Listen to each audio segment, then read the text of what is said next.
of their gum packages. Beautiful deal for him.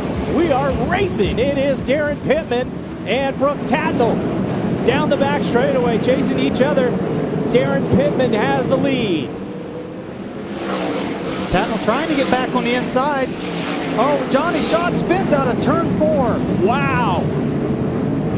Didn't see how that set up, but you don't see that every day. The 15 pointing in the wrong direction. I don't know how that thing can even handle at all with no radius rod.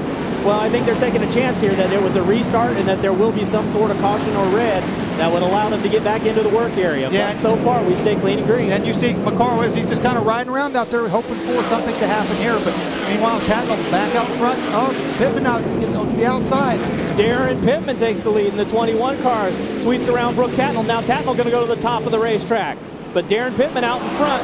We've talked about it many times this season. The smaller racetracks seem to suit Darren Pittman's driving style. He always seems to shine a little brighter when they get to the bull rings. He definitely does. I don't know if it's just a comfort level, the setup on the race car, or what it is, but you're right. He definitely seems to like the smaller racetracks. Last season, Tatnell finished 4th in both events here at Skagit Speedway. Tatnell was the winner on the final night. He takes a shot at him. A little bit of a slide job, dive bomb into turn number 3, and Brooke Tatnell's back in front. Said slide job, he kind of moved up. Pittman did the smart thing, gave him enough room. Guys will race with each other. Tim Schaefer talking to us about that a little bit earlier this season, about how maybe it didn't used to always be that way. Guys would kind of lean on each other a little bit more, but pretty good group running with each other right now. The gloves may come off, though, when they get in the traffic. Trouble.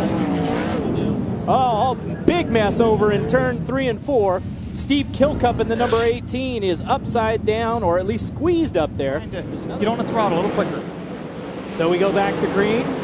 Kerry Madsen there running in 5th. The American Eagle flying off of that car for the Australian driver, of course owned by the Helm family, the late Dave Helm, raced by Sonny Kratzer. Still good fight up front for the lead. Pittman with a huge run down the back straightaway on Tatnell. He'll dive into turn number 3, and Darren Pittman takes the lead. Boy, he had a run off of turn 2. Now Tatnell back to the inside, but oh, this is good racing. Good stuff there, and now Hodenschild pointed the wrong direction. And Solwald, your top 3. Back to green. Tatnell one more shot down on the bottom. He slides up in front of him and makes the pass. Pittman tries to race back with him down the back straightaway. I did not think that was even close, but he made it happen. But Pittman, able with the momentum, gets right back by. Steve Kinzer now dive bombing on Solwald. The 11 and the R19 going at it, right behind the battle for the lead.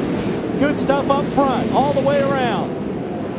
Down on the bottom, it's Darren Pittman protecting his lead over Brooke Tatnell. Then it's Jason Solwald and Steve Kinzer fighting hard for 3rd. Welcome back to Skagit Speedway. Big news while we were away. Darren Pittman running 2nd has a right rear tire going down. He was a little bit indecisive about whether or not he wanted to come into the pits and try to get that tire changed. Finally decided to duck into the pits, and there's Bingo Jenkins going to work on that right rear tire to get him back out. It's a little bit of a turn of events here as Darren Pittman goes from 2nd. He will restart at the rear of the field. Brooke Tatnell working traffic now. The Volcano Joe's number 2. Remember that Brooke Tatnell at Fargo was way out in front, looked like he had a sure victory, and then it all went away in the closing laps. One more time around now for Brooke. Will he be able to hang on as Kinzer got by Solwald for 2nd? Tatnell through 3 and off of 4. He will not be denied tonight. Brooke Tatnell comes back to the world of Outlaws, powered by Q, and wins the opening night at Skagit Speedway. So the end to a long dry spell for Brooke Tatnell comes here tonight at Skagit Speedway. He's in the Accelerate victory lane, climbing out of the car. Big hug there from Troy Renfro, crew chief. Those two been together for a while.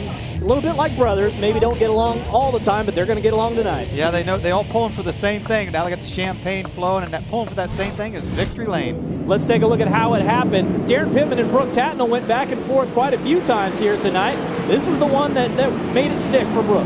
Well, you can see Pittman's right rear tire going flat at that point. Tatnell gets by on the bottom. Pittman not giving up on the outside, but can't do anything with him. Skagit Speedway, what a battle between you and Darren Pittman. I know you've had some heartache this year. How does this feel to win? First one of the year. Yeah, it's pretty damn awesome. We've had a lot of help this year, and Larry Woolbert stuck by us, and very, very fortunate to have had him take us on board after last year. So to Troy and Rob, this is their victory. They've stuck with us. They've worked hard all week, and we had to build a new car. So, yeah, this place has been good. We'll adopt this as a second or third home. But